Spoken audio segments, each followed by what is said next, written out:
6 months had passed since the night in the cargo bay. 6 months since Lyra chose to stay.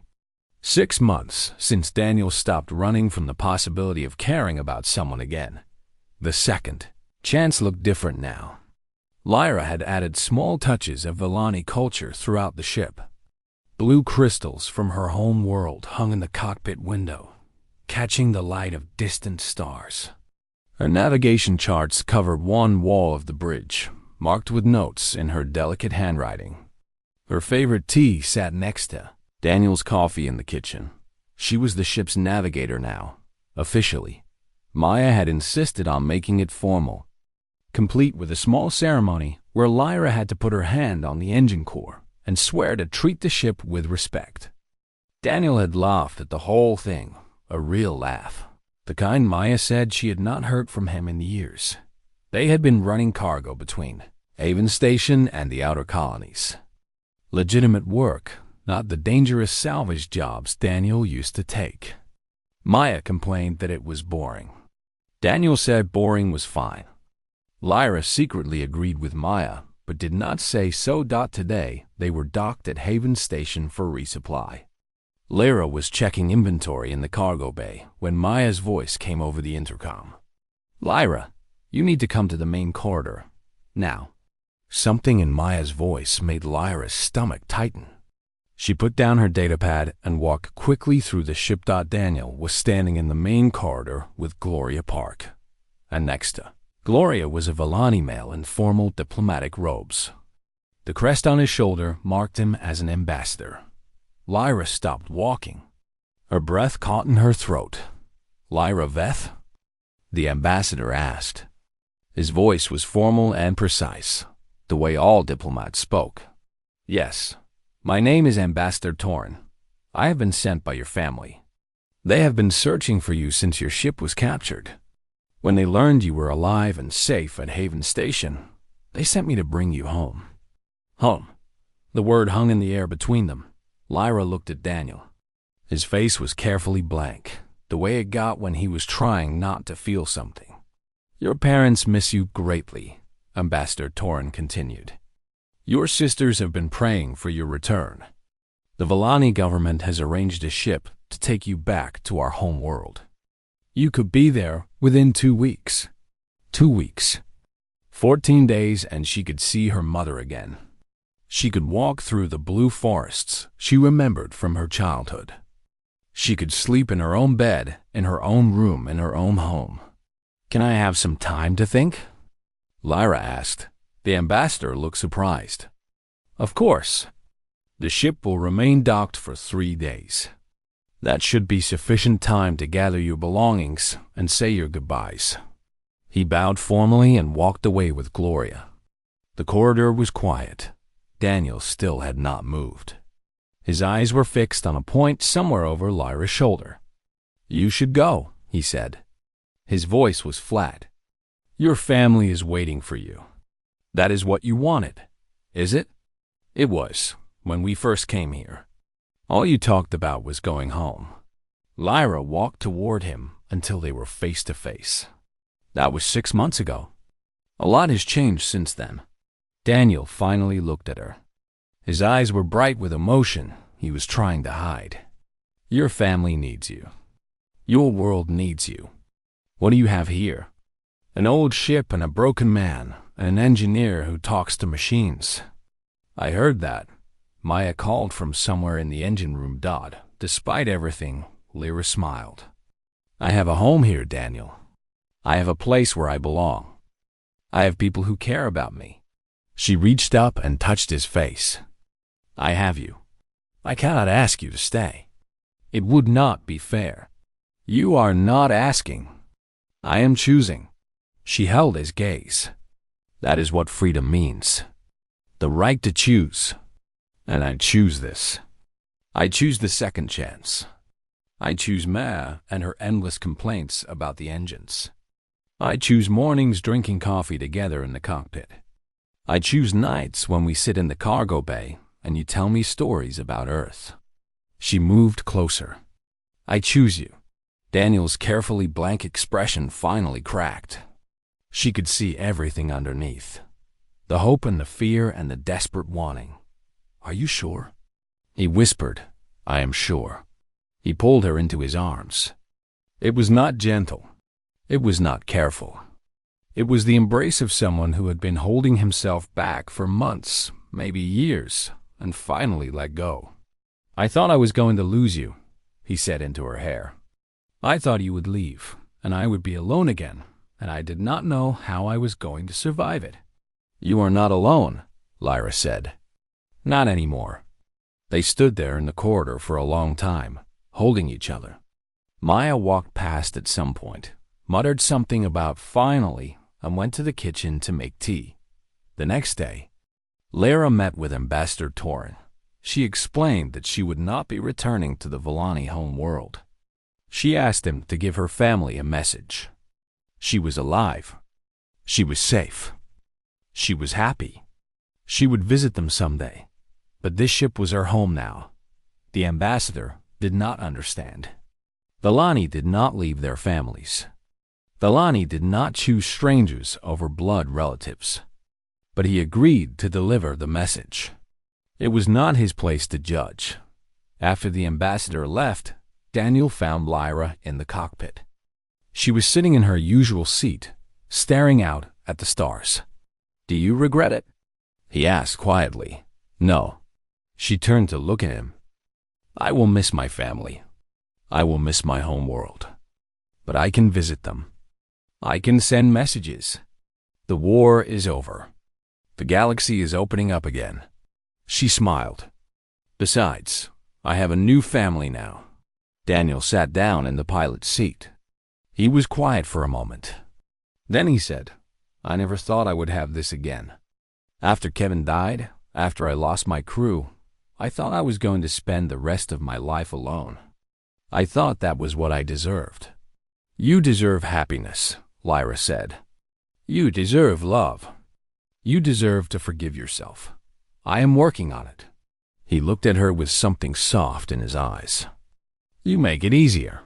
Maya appeared in the doorway. "If you two are done being emotional, we have a cargo delivery waiting at Nexus Station. And the sooner we leave, the sooner I can stop listening to you whisper sweet things to each other through the walls." "We do not whisper," Daniel protested. "You absolutely whisper. It is disgusting." But Maya was smiling as she said it. Lyra laughed. It was a real laugh, bright and free, the kind she had not made since before her capture. Daniel looked at her like she was the most beautiful thing he had ever seen.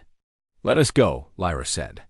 She pulled up the navigation console and started plotting their course. "We have work to do." Daniel fired up the engines. The second chance hummed to life around them. Maya went back to the engine room, singing an old Earth song badly off key as they pulled away from Haven Station. Lyra looked at the stars stretching out before them. Somewhere out there was her home world, her family, her old life. But here, on this battered old ship, with a woman who talked to engines and a man who had bought her freedom with everything he had. She had found something better. She had found a place where she belonged. Not because anyone owned her, not because she had no other choice, but because she wanted to be here. Because this was where her heart lived. Now Daniel reached over and took her hand. It was a simple gesture, easy, natural, the kind of thing people did when they loved each other. "Welcome home," he said softly. Lyra squeezed his hand and smiled. "I am already home." The second chance flew on into the darkness, carrying its crew of broken people who had somehow become whole together. Behind them, Haven Station grew smaller and smaller until it disappeared. Ahead of them, the stars waited. There would be more adventures, more dangers, more moments of fear and joy and everything in between. But they would face all of it together. That was what family meant. That was what love meant. That was what home meant. And for a Volani woman who had once been labeled as spoils of war, and a human man who had once lost everything, it was more than enough. It was everything. Haven Station was not what Lyra expected.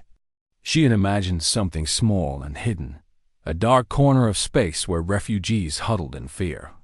Instead, she found a bright and busy place filled with life. The station orbited a gas giant in the neutral zones, far from Corvan patrols. It had been built by humans after the war as a sanctuary for anyone fleeing the Empire. Thousands of people lived here now. Humans, Villani, and a dozen other species walked the wide corridors together. Children played in open gardens under artificial sunlight. Markets sold food from 100 different worlds. Daniel docked the Second Chance at a private bay and led Lyra through the station. Maya stayed behind to work on repairs from the asteroid field chase. The ship needed new hull plating and a replacement window for the cargo bay. "I have a contact here," Daniel explained as they walked. "Her name is Gloria Park. She runs an organization that helps freed slaves get new identities and passage home. I sent her a message last week. She is expecting you." Lyra noticed the way he said, "you," instead of "us." He was already separating himself from her future. They found Gloria Park in a small office, overlooking one of the station's gardens. She was a human woman in her 40s, with kind eyes and a calm voice. She listened as Daniel explained Lyra's situation. "We can definitely help," Gloria said. "It will take about a week to prepare the documents. Then we can arrange transport to Villani space. You could be home within a month." Home. The word hit Lyra like a physical blow. Her home world. Her family. Her mother and father and her 2 younger sisters. She had not seen them in almost a year. "What about cost?" Lyra asked. "I have nothing. I cannot pay for any of this." Gloria shook her head. "There is no cost. This organization is funded by private donors. People who believe that no one should be property. People who want to help." Daniel stepped back toward the door. "I should get back to the ship. Maya probably needs help with the repairs." Lyra turned to look at him. He was leaving. He was walking away. "Wait," she said. "That is it? You're just going to go?" Daniel's face was carefully blank. "You have what you need now. Gloria will take care of everything. You will be home soon. But what about you? What about the Second Chance? We will be fine. We will find another job. That is what we do." He managed a small smile that did not reach his eyes. "It was good to meet you, Lyra. I am glad I could help."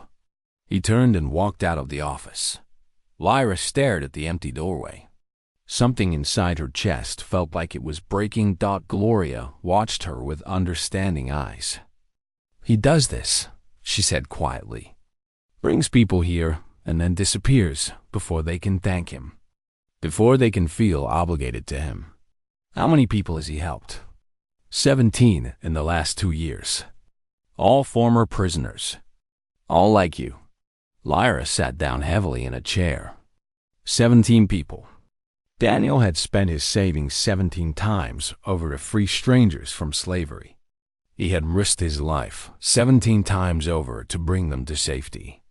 And then he had walked away 17 times without asking for anything in return. Why? Lyra whispered. Gloria came around her desk and sat in the chair next to Lyra. "Because he is trying to balance a scale that will never balance. He lost 47 people in the war. He thinks if he saves enough strangers, maybe the universe will forgive him for failing them." Lyra closed her eyes. She thought about Daniel sitting outside her door all night. She thought about his voice telling her stories about Earth while she trembled from nightmares. She thought about his hands on the ship's controls, flying through impossible spaces to keep her safe. "He is an idiot," she said. Gloria laughed softly. "Yes, a very kind idiot." Lyra spent the next 3 days on Haven Station. She met other freed slaves, people from a dozen different species who had escaped from Corvan territory. Some of them had been treated with terrible cruelty. They had scars on their bodies and deeper scars in their minds. They spoke of humans with fear or with worship. Never anything in between. An older Villani woman named Sarah approached Lyra one evening in the garden. "You are the one Daniel Cole brought," Sarah said. It was not a question. Lyra nodded. Sarah sat beside her on the bench. "I have watched humans for many years. They are strange creatures. They form attachments quickly and deeply. When they love completely. When they protect, they will die for those they claim as theirs. Daniel does not claim anyone," Lyra said. "He helps people and then walks away. Because he is afraid," Sarah said. "Afraid to let anyone close again. Afraid that if he cares about someone, he will lose them like he lost his crew." She looked at Lyra with knowing eyes. "But he has already claimed you. I can see it in the way he looked at you when you were not watching. He just does not know it yet." That night, Lyra went to Docking Bay 7 where the second chance was birthed. She found Daniel in the cargo bay, pretending to organize supplies that did not need organizing. He looked up when she entered, surprise on his face. "Lyra, is something wrong? Do you need something? Why did you save me?" She asked directly. Daniel blinked. "I already told you. I saw you on that platform, and I could not walk away." "No, tell me the real reason. Tell me why you spent everything you had. Tell me why you risked your life. Tell me why you sat outside my door all night when I was having nightmares." Daniel was quiet for a long moment. His hands had stopped moving. He stared at the floor like it held answers he could not find. "I do not know," he finally said. "I saw you there, and something in me broke. I looked at your eyes, and I saw my brother. I saw everyone I could not save. I thought if I just saved you, maybe I could sleep at night. Maybe I could look at myself in the mirror again." "And did it work?" "No." His voice was barely a whisper. "It never works. I save someone, and I feel okay for a few days. Then the guilt comes back. Then I need to save someone else. It is an endless cycle." Lyra walked toward him. She stopped when she was close enough to touch. "So, I am just another person you saved to feel better about yourself?" Daniel looked up at her. His eyes were full of pain. "No, you were supposed to be. But you are not. What am I then?" He did not answer. He just looked at her like she was the most confusing thing he had ever encountered. Lyra reached out and took his hand, the same way she had taken it on the ship. "Gloria told me you have saved 17 people. You spend your money and risked your life 17 times. But you never stayed. You always walked away. It is easier that way. Easier for who?" Daniel did not answer. "Stay this time," Lyra said. "Do not walk away. Let me decide what I want. Let me choose whether I go home or whether I stay." Daniel's hand trembled in hers. "I am broken, Lyra. I have nightmares every night. I push people away because I am terrified of losing them. I am not someone you should want in your life." Lyra stepped closer. "I am broken too. I flinch when people touch me. I wake up screaming. I spent 6 months being treated like cargo." She squeezed his hand. "Maybe broken people are allowed to be broken together." Daniel closed his eyes. When he opened them again, they were wet. "Stay with me," Lyra said. "Just for now. Just for tonight. And then we can figure out tomorrow when tomorrow comes." Daniel nodded slowly. He could not speak. But he did not let go of her hand, and for the first time in 3 years, he did not walk away. The alarm woke Lyra from a dreamless sleep. Red lights flashed in her quarters. A loud beeping filled the air. She jumped out of bed and ran to the cockpit without thinking. Daniel was already there. Already there, his hands moving fast across the control console. Maya was behind him, pulling up sensor readings on a secondary screen. Their faces were tight with worry. "What is happening?" Lyra asked. "Corvan patrol vessel," Daniel said, without looking away from the controls. "They dropped out of hyperspace about 2,000 kilometers behind us. They are closing fast." Lyra's blood turned cold. Corvan patrol. They were looking for escaped prisoners. They were looking for people like her. "Can we outrun them?" she asked. Maya shook her head. "Their ship is faster. They will catch us in about 20 minutes. Then we hide," Daniel said. He pointed to a cluster of rocks on the navigation display. "There is an asteroid field about 10 minutes from here. We go in. We find a place to wait. We let them pass." "That field is too dense," Maya said. "The gaps between the rocks are barely wide enough for this ship. One wrong move and we are dead." "I can do it," Daniel said. Maya looked at him for a long moment. Then she nodded. "I know you can." The next 10 minutes were the longest of Lyra's life. She watched the sensor display as the Corvan ship got closer and closer. She watched Daniel push the engines as hard as they would go. She watched the asteroid field grow larger in the front VIEWPOR2. Then they were inside. The asteroids were everywhere. Huge chunks of rock spinning slowly in the darkness. Some were the size of buildings. Some were the size of cities. The gaps between them were narrow and constantly shifting. Daniel flew like Lyra had never seen anyone fly before. His hands moved across the controls with perfect precision. He turned left, then right, then up, then down. He slipped a second chance through gaps that seemed impossible. He anticipated the movement of the rocks before they happened. Lyra understood now why Maya had believed in him. Daniel Cole was not just a good pilot. He was extraordinary. "The Corvan ship is at the edge of the field," Maya reported. "They are slowing down. They do not want to follow us in." "They will wait," Daniel said. "They know we have to come out eventually." They found a hollow in a large asteroid and settled the ship inside it. The rock shielded them from sensors. They were invisible now, but they were also trapped. "How long can we wait?" Lyra asked. "A few days if we need to," Maya said. "We have enough food and air. The question is how long the Corvan ship will wait." They waited in silence. Minutes passed, then hours. Lyra sat in the co-pilot seat and watched the darkness outside the viewport. She thought about what would happen if the Corvans found them. Daniel would be arrested for harboring escaped property. The penalty was death. Maya would be arrested too. Same penalty. Lyra would be taken back to the processing facilities. And this time, they would not just scan her memories. They would wipe her mind completely. They would turn her into a blank slate, a body without a person inside. "Daniel," she said quietly. He turned to look at her.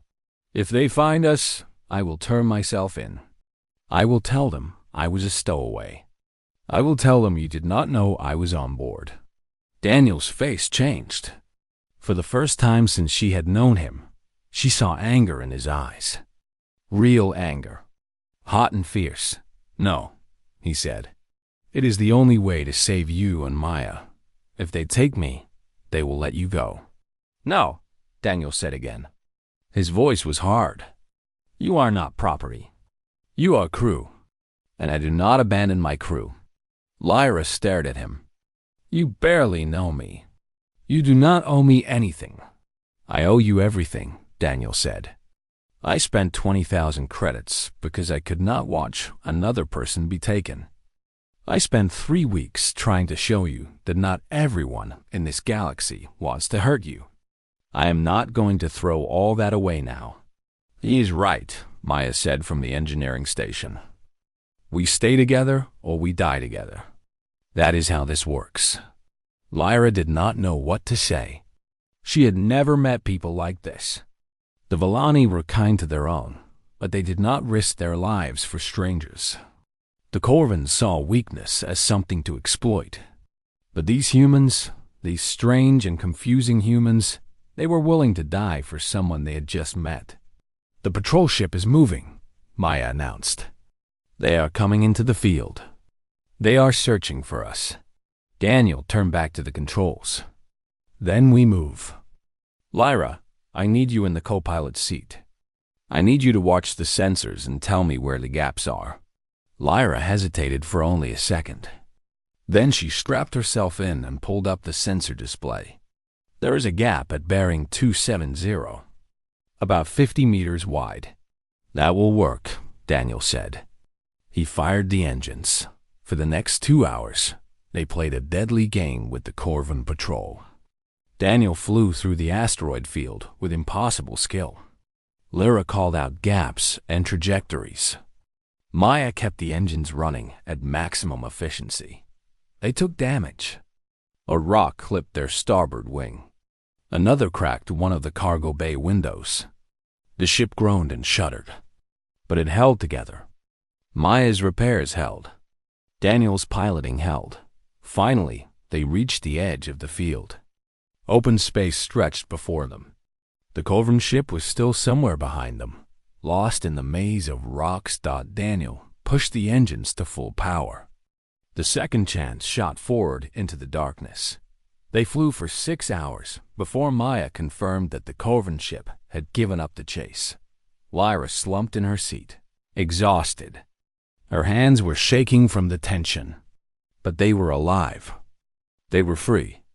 Daniel leaned back in his chair and closed his eyes. He looked completely drained. Flying like that for hours had taken everything out of him. "You were amazing," Lyra said quietly. Daniel opened his eyes and looked at her. "You were pretty amazing yourself."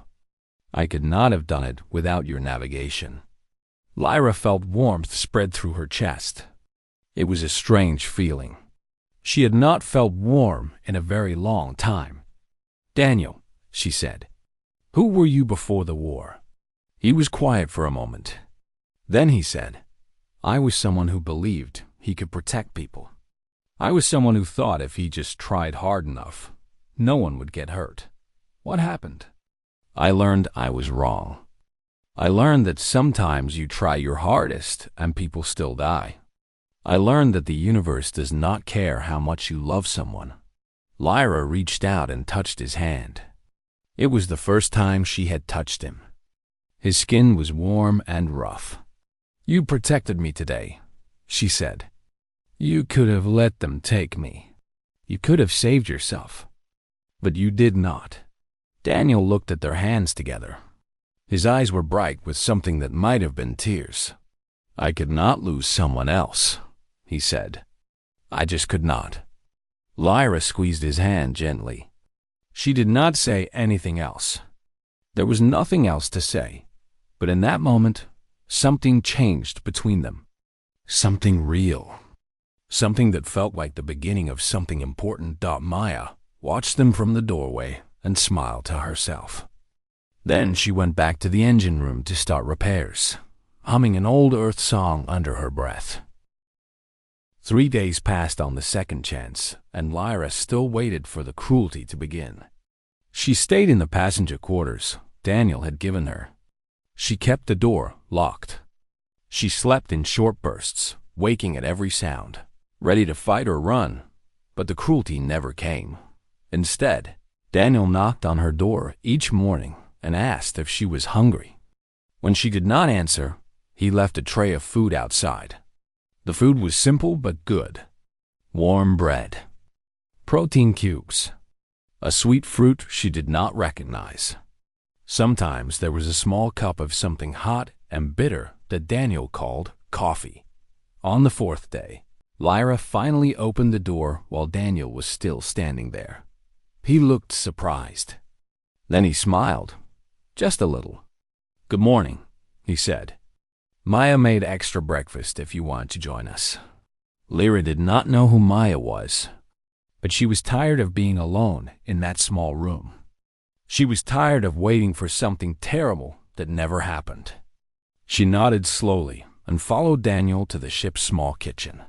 Maya Santos was a human woman in her 50s with gray hair tied back in a practical knot and grease stains on her hands. She was the ship's engineer. She looked at Lyra with sharp eyes that seemed to see everything. "So you finally came out," Maya said. "Good. I was starting to think you would hide in there forever." "Maya," Daniel said with a warning tone. "What?" "I am just saying it is good to see her." Maya pushed a plate of food toward Lyra. "Sit. Eat. You are too thin." Lyra sat at the small table. Daniel sat across from her. Maya stood by the cooking unit, pouring herself more coffee. The silence felt strange. Lyra was used to silence in the processing facilities, but that was the silence of fear. This was different. This was the silence of people who were comfortable with each other. "Where are we going?" Lyra asked. Her voice sounded rough from days of not speaking. "The neutral zones," Daniel said. "There is a station there called Haven. They help people who escape from Corvin space. They can give you new identity documents. They can help you get home if you want." Lyra looked down at her plate. Home. She had not thought about home in months. She had trained herself not to think about it because the wanting hurt too much. "How long until we arrive?" she asked. "About 3 weeks," Daniel said. "The ship is not fast." "She is plenty fast," Maya interrupted, sounding offended. "She is just fuel efficient. There is a difference." Daniel smiled at Maya. It was a real smile, warm and affectionate. Lyra watched them and felt confused again. These humans cared about each other. They joked with each other. They were not the monsters the Corvins had described.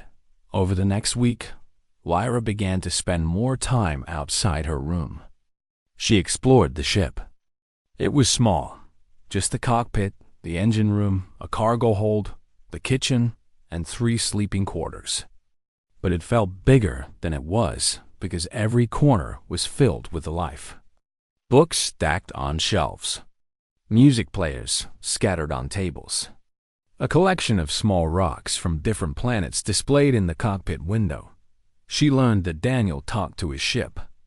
He would pat the wall and say, "Good girl," when the engines ran smoothly. He would apologize to the navigation console when he entered coordinates too quickly. Maya said he had always done this, even before the war. The war. Lyra had heard about it. The border wars between Earth and the Corvin Empire had lasted 3 years. Humanity had lost. They had been forced to give up their outer colonies and pay heavy reparations. Many human soldiers had been taken as prisoners. She learned from Maya that Daniel had been a captain in the Earth Navy. He had commanded a destroyer called the Northern Light. He had been decorated for bravery 3 times. Then what happened? Lyra asked one evening when Daniel was in the cockpit. Maya's face grew sad. A mission went wrong. His ship was ambushed. He lost his whole crew. 47 people, including his younger brother Kevin. Lyra was quiet for a moment. "He blames himself. He blames himself for everything," Maya said. "He thinks he should have seen the trap. He thinks he should have saved them. He resigned his commission the day after the war ended. He bought this old ship and started doing salvage work in the border regions. Dangerous jobs. Stupid jobs. Jobs that should have killed him a dozen times. Why does he do it?" Maya looked at Lyra with knowing eyes. "Because he is punishing himself. Because he does not think he deserves to be alive when they are dead." She paused. "He was different before, lighter. He used to laugh all the time. He used to sing in the shower so loud I could hear him 2 decks away." That night, Lyra could not sleep. She lay in her bed and listened to the hum of the ship's engines. She thought about Daniel Cole. She thought about the way he had looked at her in the auction house. She thought about the 20,000 creds he had spent to save a stranger. Around midnight, the nightmares came. She was back in the processing facility. The Corvin guards were holding her down. They were putting the neural scanner on her head. They were going to take her memories, her skills, everything that made her who she was. She woke up screaming. For a moment, she did not know where she was. Then she heard a knock on her door. Gentle. Careful. Lyra? Daniel's voice came through the door. Are you okay? She could not answer. She was shaking too hard. Her breath was coming in short gasps. I am not going to come in, Daniel said. I am just going to sit here in the hallway. Is that okay? Lyra still could not speak, but she heard him slide down against the wall outside her door. She heard him settle on the floor. Then he started talking. He told her about Earth. He told her about the blue oceans and the green forests and the mountains covered in white snow. He told her about his hometown, a small place by a lake where his parents still lived. He told her about fishing with his father when he was young. He told her about his mother's cooking. His voice was calm and steady. It was like a rope thrown to someone drowning. Slowly, Lyra's breathing slowed. The shaking stopped. The nightmare faded. She did not open the door, but she pressed her hand against it, feeling the cool metal. Thank you, she whispered. She did not know if he heard her, but he kept talking, his voice low and gentle, until she finally fell back asleep. In the morning, she found a blanket folded outside her door. Daniel had spent the whole night in the hallway. He had not left her alone in the dark. Lyra held the blanket against her chest and felt something shift inside her. It was small. It was fragile. But it was there. For the first time in 6 months, she thought that maybe she could learn to feel safe again. Lyra Veth stood on the auction platform with her wrists bound by glowing energy cuffs.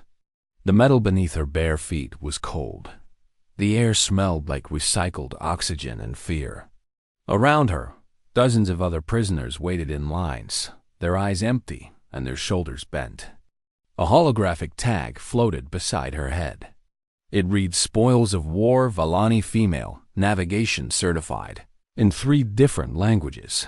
She had been standing here for 2 hours. Her legs ached. Her throat was dry, but she did not move. She did not speak. She had learned in the processing facilities that silence was safer than words. The Corvan guards did not like it when prisoners spoke. The auction house was enormous. It occupied an entire level of Station Nexus 7, a massive trading hub that floated in neutral space. Hundreds of buyers walked between the platforms, examining the prisoners like they were examining fruit at a market. Some buyers were Corvan, tall and gray-skinned with 4 arms. Some were Dravian, short and covered in thick brown fur. Some were species Lyra did not recognize.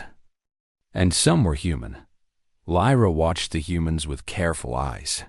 She had heard stories about them during her 6 months in captivity. The Corvans called them savages. They said humans came from a death world, a planet so dangerous that everything on it had evolved to kill. They said humans were violent and unpredictable.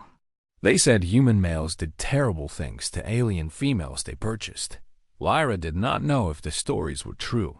She only knew that she was afraid. A Dravian merchant stopped in front of her platform. He was old, his fur streaked with gray, and he smelled like engine grease. He reached up and grabbed her jaw, turning her head left and right.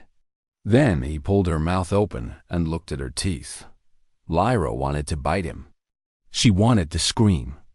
But she stayed still because she knew what happened to prisoners who fought back. She had seen it in the processing facilities. She still had nightmares about it. The Dravian grunted and checked the information on her holographic tag. Navigation certified, he said to his assistant.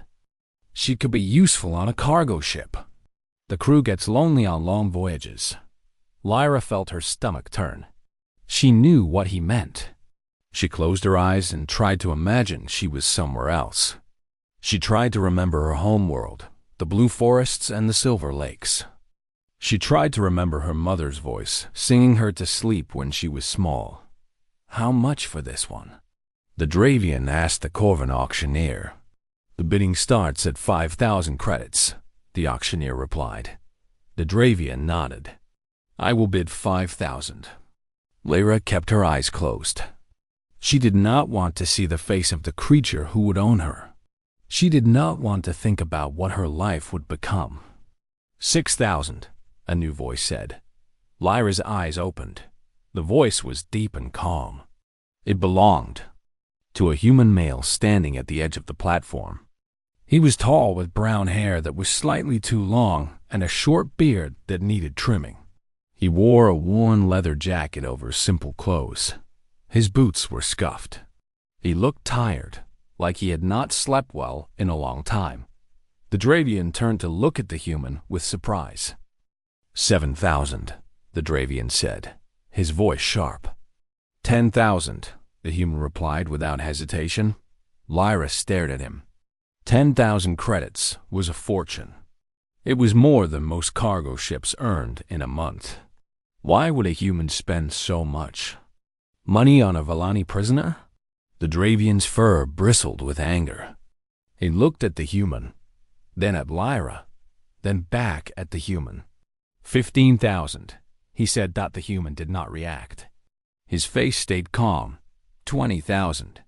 A murmur went through the crowd of buyers. 20,000 credits for a single prisoner was almost unheard of. The auctioneer looked pleased. The Dravian looked furious. This is madness, the Dravian said. She is just a navigator. She's not worth 20,000 credits. The human shrugged, then stopped bidding. The Dravian stared at the human for a long moment. Then he spat on the ground and walked away, muttering curses in his own language. Sold to the human for 20,000 credits, the auctioneer announced. Payment is due immediately. The human walked to a payment terminal and transferred the credits. Lyra watched him with a mixture of fear and confusion. He had just spent everything, she realized. She could see it in the way his shoulders tensed when he confirmed the payment. He had spent all his money on her. Why?